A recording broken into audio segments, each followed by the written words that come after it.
Alors souvenez-vous, vous avez créé des centres d'intérêt qui vous permettent de faire des sympathiques requêtes, hein. On va prendre ici par exemple requête, donne-moi la liste de tous mes clients par exemple.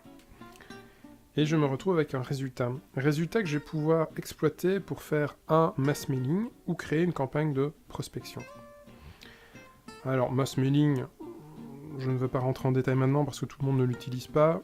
Je vous mets un lien vers la documentation pour cela. Si vous n'avez pas encore activé ce module, comme toujours, vous contactez votre account manager via l'adresse email habituelle, hein, qui est sales@crm-pour-pme.fr.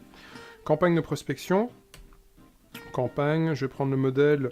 Alors il faudra un modèle planifier un appel téléphonique de vente. Je ne pense pas que j'en ai ici dans mes modèles. Ah bah si, planifier un appel téléphonique de vente.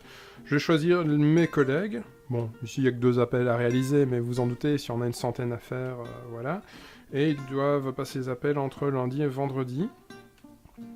Ça va être la campagne prospection 2018 par exemple. Voilà. Je lance, et qu'est-ce que ça fait? Ça répartit la charge d'appel entre mes collègues, hein. Si je vais dans projet, maintenant je retrouve un projet de campagne de prospection. Et je retrouve la charge d'appel qui a été répartie entre mes 2 collègues.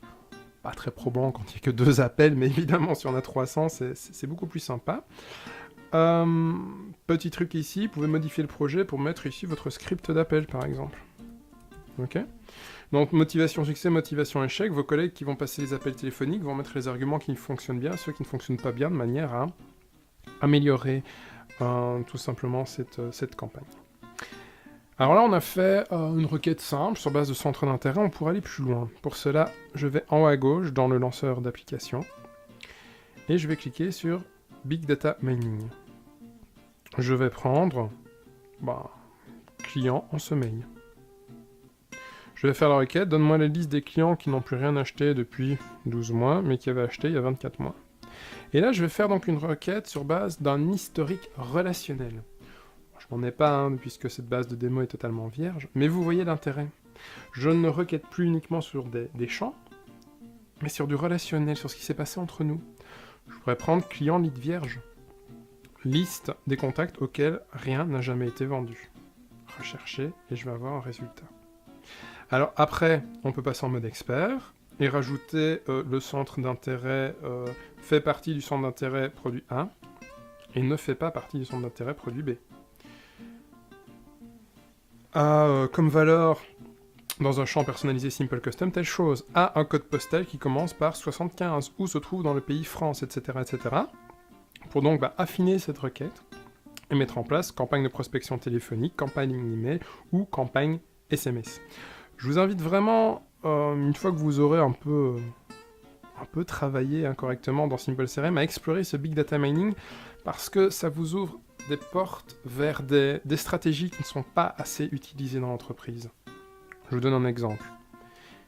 Et parenthèse, pour ça, je vous renvoie au MOOC de formation gratuit, outil-crm.com, que j'évoquais dans les prérequis, où là, justement, on creuse un petit peu plus cet aspect de stratégie alternative.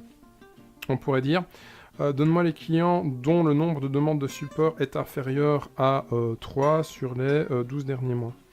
Pourquoi? Parce qu'on pourrait imaginer que votre produit est super technique et que donc il est nécessaire à ce que les gens vous contactent de temps en temps, sinon ça veut dire qu'ils abandonnent le produit. Ou ça peut être l'inverse, dont le nombre de demandes est supérieur à. Parce que si le nombre de demandes est supérieur à un certain nombre, vous savez qu'en fait il y a un manque de maîtrise de l'outil et que donc il faut vendre de la formation à votre client. Ou alors ça veut dire que votre produit, imaginons que vous avez plusieurs versions, s'il contacte souvent le support, ça veut dire qu'il est sur une version qui est vieillissante, il faut lui proposer de passer sur une version plus moderne, donc de faire une mise à jour ou d'acheter la nouvelle version du produit. Donc voilà, explorez vraiment cet espace de Big Data Mining, voyez ce qui existe, profitez-en aussi au bout d'un certain temps pour vous remettre en question au niveau des centres d'intérêt que vous avez créés. Plus vous allez utiliser le logiciel, plus votre vision des possibilités va être claire. Donc il ne faut pas hésiter à les faire évoluer, les renommer, les retravailler, en supprimer, en créer de nouveaux. Voilà, bon travail à tous.